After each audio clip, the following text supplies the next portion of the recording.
good morning, everyone. Welcome to the new episode of Thoughtful Leaders. Today, here present with us Dr. B.L. Devinda, Director, Bagru शिक्षक प्रशिक्षण संस्थान जयपुर।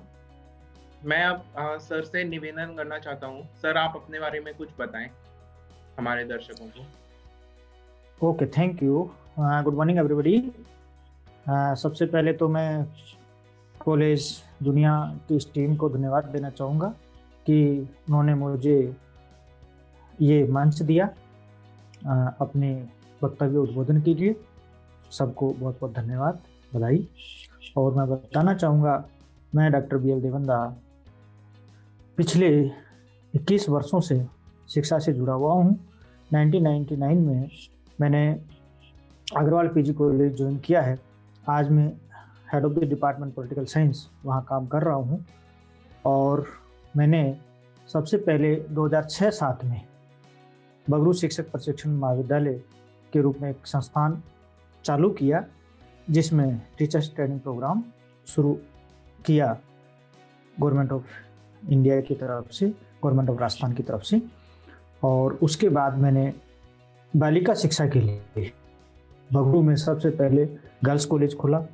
वहाँ कोई girls college नहीं था। शुरुआत हमने बालिका शिक्षा के उत्थान के लिए बगरू में की। उसके बाद मैंने सत्र 2016-17 में रूपनगढ़ अजमेर, वहाँ रूपनगढ़ एक ऐसा बैकवर्ड एरिया था, उपखंड था गवर्नमेंट ऑफ राजस्थान में, कि वहाँ हायर एजुकेशन का कोई भी इंस्टीट्यूट नहीं था। हमने वहाँ, हमारी शिक्षा समिति ने मुझे ये जिम्मेदारी दी कि आपको इस बैकवर्ड उपखंड में बालिका शिक्षा के लिए कुछ प्रयास करना है। मैंने बीड़ा उठाया और 16-17 में मैंने एक बालिका महाविद्यालय गर्ल्स कॉलेज, वहाँ भी सबसे पहली संस्था हमारी रही।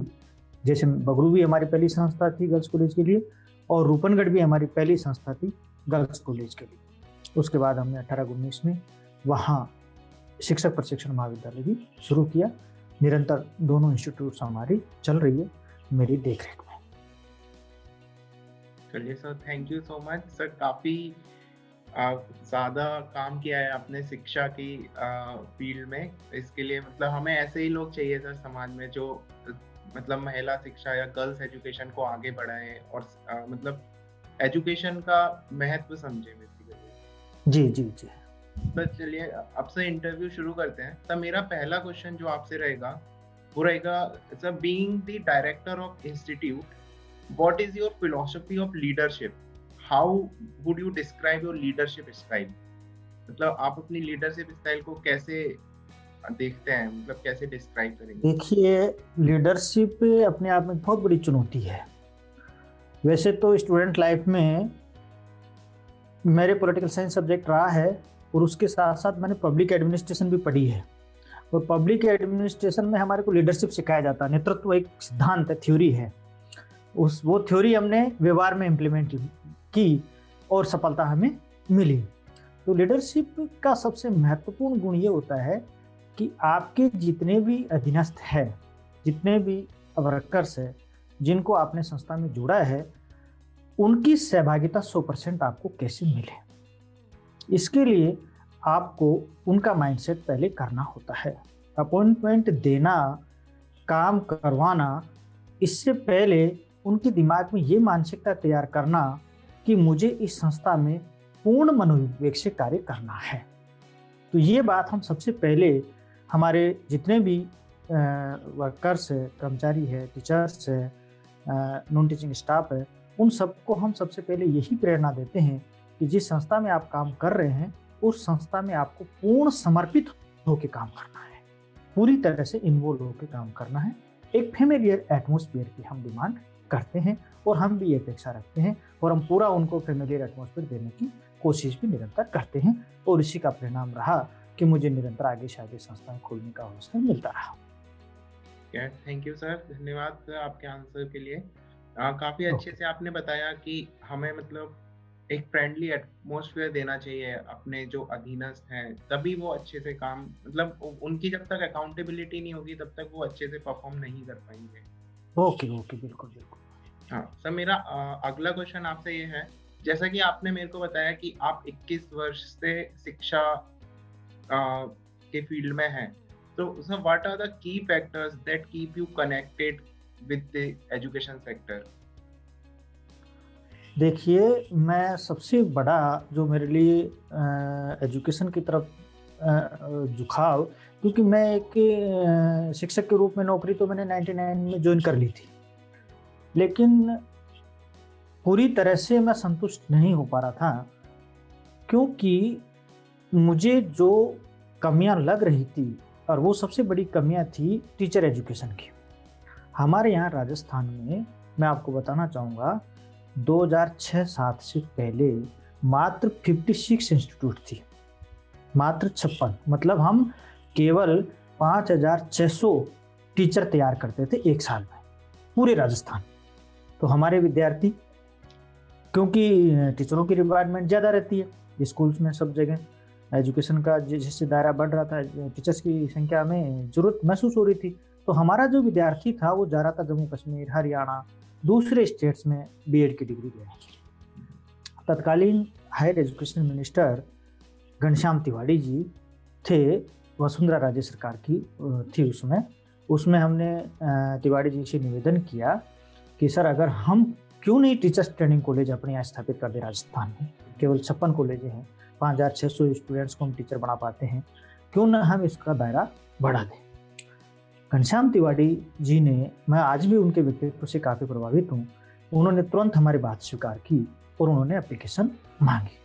और आप यकीन नहीं करोगे, उस समय उसी सत्र में, हालांकि हमें खूब मेहनत करनी पड़ी, उस समय काफ़ी स्ट्रगल भी करना पड़ा, क्योंकि नई संस्था खोलने के लिए और स्टेट में नए सिरे से सारी संस्थाएं स्थापित करने के लिए काफ़ी मेहनत करनी होती है। लेकिन तिवारी जी ने हमारे को पूरा समर्थन दिया और 390 कॉलेज एक साथ स्टेट में हम चालू कर पाए सत्र 2006-07 में। हमारी 22 कॉलेजेस, सबसे पहले 22 कॉलेजों को मान्यता सरकार से मिली। 56 से हम 22 कॉलेज बढ़ा पाए, जिसमें हमारा भी एक शिक्षण संस्थान बगरू शिक्षक प्रशिक्षण उसमें शुरू हो पाया। उसके बाद मैं आपको बताना चाहूँगा, 6-7, 7-8, 8-9, 9-10, 4 वर्ष में हमारे यहाँ लगभग 800 बीएड कॉलेजेस राजस्थान में संचालित होने लगे और लगभग 80-90 हज़ार विद्यार्थी हमारे यहाँ से टीचर्स ट्रेनिंग कोर्सेज शुरू कर सके और काफ़ी हद तक हम शिक्षक तैयार करने लगे। जो कमी एक, कहाँ हम 5-5.5 हज़ार शिक्षक तैयार कर रहे थे और कहाँ हम 80-85 हज़ार शिक्षक तैयार करने लगे। तो मैं इसमें सबसे बड़ा योगदान तत्कालीन शिक्षा मंत्री घनश्याम तिवारी जी को देना चाहूँगा। उन्होंने हमारी बात सुनी, समझी और इस क्षेत्र में हमारे को काम करने का अवसर दिया। ठीक है सर, धन्यवाद sir, thank you sir for your answer. Sir, मेरा अगला जो सवाल है वो आपसे है, what are the challenges you faced to uplift the quality of education of your institute? देखिए, चैलेंजेस तो काफ़ी है, इसमें कोई डाउट नहीं है। जैसे जैसे समय चेंज होता है, चैलेंजेस आते जाते हैं। शुरू किए थे तब कुछ अलग प्रकार के चैलेंजेस थे, आज कुछ अलग प्रकार के चैलेंजेस है।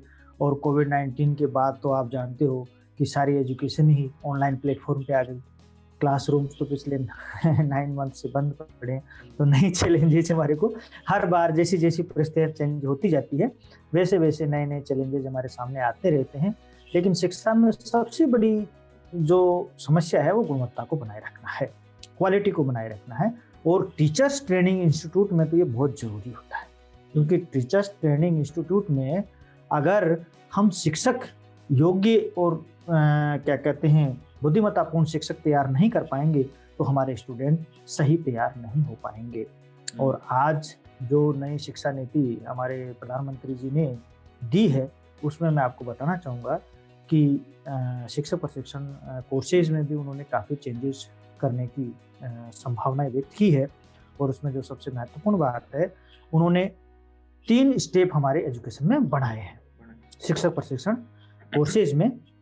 सबसे पहले 12th बेस के बाद, अब तक क्या होता था, ग्रेजुएशन के बाद विद्यार्थी शिक्षक प्रशिक्षण महाविद्यालय में एडमिशन लेता था। लेकिन अब हम 12वीं पास स्टूडेंट्स, 12th के बाद स्टूडेंट्स को हम इस कोर्स में ला सकते हैं। और ये 4 इयर्स कोर्स है जिसमें हम BA BEd BSc BEd BCom BEd करके हम 4 साल में हम लड़के को BA की डिग्री भी देंगे और साथ में BEd की डिग्री भी देंगे।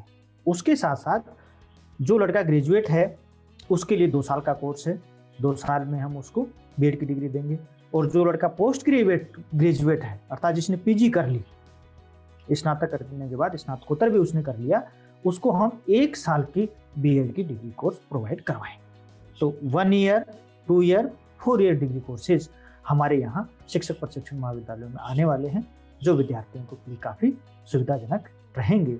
और हो सकता है इसमें काफ़ी सिनेरियो चेंजेस अपने को मिले, लेकिन आप जानते हो चैलेंजेस तो रहेंगे। हाँ जी सर, मतलब चैलेंजेस तो रहेंगे ही, मतलब समय के साथ भले ही चैलेंजेस का रूप बदलता जाए, बट चैलेंजेस तो हमेशा रहेंगे ही। जी बिल्कुल बिल्कुल। ठीक सर, अगला सवाल मेरा ये है आपसे कि आपको मतलब how does the teachers training program are differ from other professional courses? हम अलग अलग कोर्सेज देखते हैं, मतलब BEd का कोर्स या टीचर्स ट्रेनिंग का कोर्स दूसरे कोर्सेज से अलग कैसे है?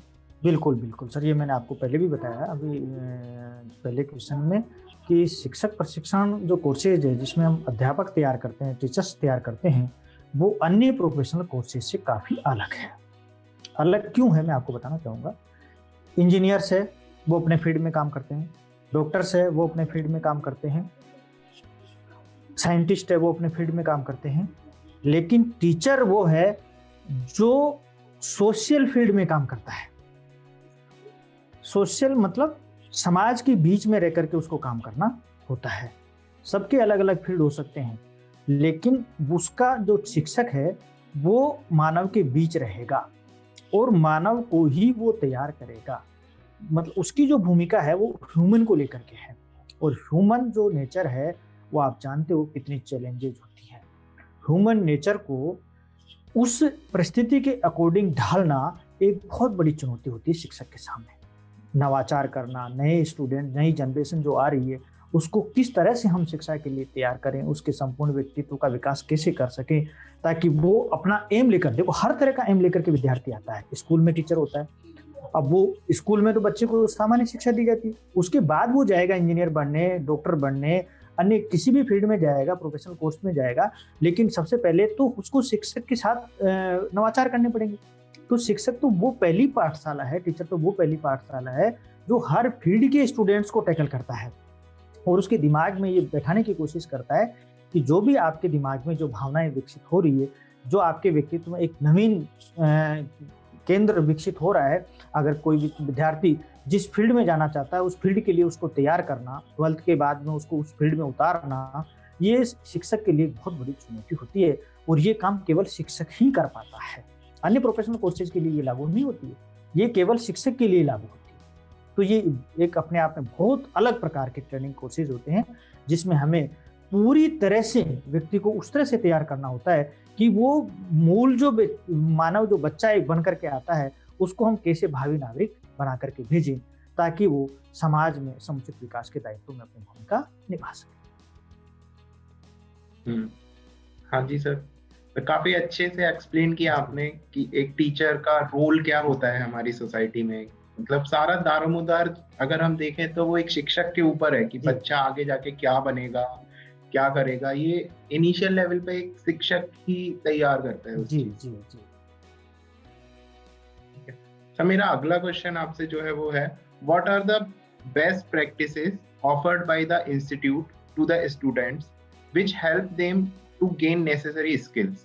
जी देखिए, बच्चे की जो अनिवार्य दक्षता है उसको हमें डेवलप करने के लिए थ्योरिकल पार्ट के साथ साथ हमें प्रैक्टिकल पार्ट पे भी ध्यान देना होता है। यानी सैद्धांतिक शिक्षा के साथ साथ उसको व्यवहारिक शिक्षा भी हमें देनी होती है, और ये सबसे बड़ी बात है। इसमें हमें बच्चे को थ्योरी के साथ साथ, आज हम बच्चे को, मैं पॉलिटिकल साइंस का टीचर हूँ मान लीजिए, तो मुझे पॉलिटिकल साइंस के बच्चे को कैसे तैयार करना है, आज का जो पॉलिटिकल सिनेरियो है उसमें वो अपने आप को कैसे दक्ष बना पाएगा, उसके लिए मुझे उसके लिए पॉलिटिकल कॉन्फ्रेंस आयोजन करनी पड़ेगी, सेमिनार्स आयोजन करनी पड़ेगी, संसद है, विधानसभा है, उसमें विजिट करानी पड़ेगी। तो ये सब सब्जेक्ट के लिए लागू होता है और सभी सब्जेक्ट्स के जो स्टूडेंट्स होते हैं उनको हमें प्रैक्टिकल ट्रेनिंग देनी होगी। मतलब सैद्धांतिक स्टडी के साथ साथ, थ्योरिकल स्टडी के साथ साथ हमें प्रैक्टिकल स्टडी की तरफ भी ज़्यादा ध्यान देना होगा। और आपको पता होगा कि स्किल डेवलपमेंट के कोर्सेज स्टेट गवर्नमेंट ने भी काफ़ी चालू कर रखे हैं, सेंट्रल गवर्नमेंट ने भी, जब से नरेंद्र मोदी जी आए हैं, लोकल वोकल का काफ़ी हमारे सामने। अभी तो वर्तमान में जब कोरोना के बाद तो उन्होंने बहुत ज़्यादा कर दिया कि अपने विद्यार्थियों को अपने लिए कम से कम जो चैलेंजेज आ रहे हैं उनको वो कैसे फेस कर सके, उसको उस स्टेज पे ही तैयार करना होगा। अर्थात स्कूल के बेस पे ही हमें उस तरह से उस बच्चे को तैयार कर लें कि वो अपने भविष्य का निर्माता खुद बन जाए, दूसरे पे इंडिपेंडेंट वो नहीं रहे। तो ये हमें ध्यान देना होगा आज के विद्यार्थी। हाँ जी सर, धन्यवाद आपके जवाब के लिए। काफी सही बोला आपने कि आजकल थ्योरेटिकल नॉलेज के साथ साथ प्रैक्टिकल नॉलेज भी काफी इम्पोर्टेंट है। मतलब अगर प्रैक्टिकलिटी नहीं आएगी, बच्चे को प्रैक्टिकल काम नहीं सिखाया जाएगा तो थ्योरेटिकल नॉलेज उतनी काम नहीं आती है फ्यूचर में। हाँ जी सर। सर मेरा अगला सवाल जो आपसे है, as the director of Bagru Shikshak Prashikshan Mahavidyalaya, what plans do you have in your mind for next few years? देखिए सर, स्वामी विवेकानंद से मैं काफ़ी प्रेरित हूँ और उन्होंने एक सेंटेंस जो काफ़ी उनका फेमस भी है, उठो जागो और तब तक मत रुको जब तक लक्ष्य की प्राप्ति ना हो। तो हमारा लक्ष्य है प्रत्येक व्यक्ति तक एजुकेशन को पहुंचाना। और ये मैंने शुरू में भी आपको बताया था कि गर्ल्स एजुकेशन में मेरा खास रुझान रहा है। बगरू में मैंने सबसे पहले गर्ल्स कॉलेज खोली। ऐसा बैकवर्ड एरिया जहाँ पर गवर्नमेंट हिम्मत नहीं कर पा रही थी हायर एजुकेशन इंस्टीट्यूट खोलने के लिए, वहाँ मैंने स्वामी विवेकानंद गर्ल्स कॉलेज खोली। और अब भी मेरा लक्ष्य यही रहेगा कि जहाँ भी बच्चा पढ़ नहीं पा रहा है, जहाँ भी बच्चे को एजुकेशन नहीं मिल पा रही है, वहाँ मैं कोशिश करूँगा एजुकेशन देने की। एटलीस्ट प्रत्येक व्यक्ति को, प्रत्येक नागरिक को शिक्षा देना हमारा दायित्व है और उसके लिए मैं निरंतर प्रयास करूँगा। और इस लक्ष्य के लिए जब तक नहीं रुकूंगा जब तक मुझ में साहस है। विवेकानंद जी की धारणा मेरे मन में बैठी हुई। धन्यवाद सर, काफी अच्छे से आपने एक्सप्लेन किया कि मतलब एजुकेशन की सही में बहुत कमी है हमारे देश में, और हमें लिटरली आप जैसे लोगों की जरूरत है कि जो प्रोत्साहन दें हमारी शिक्षा नीति को या शिक्षा के फील्ड में जो भी हो सके वो करें जी। आखिरी क्वेश्चन की तरफ बढ़ते हैं सर। मेरा आखिरी क्वेश्चन है कि what are the valuable advice you want to give to the students?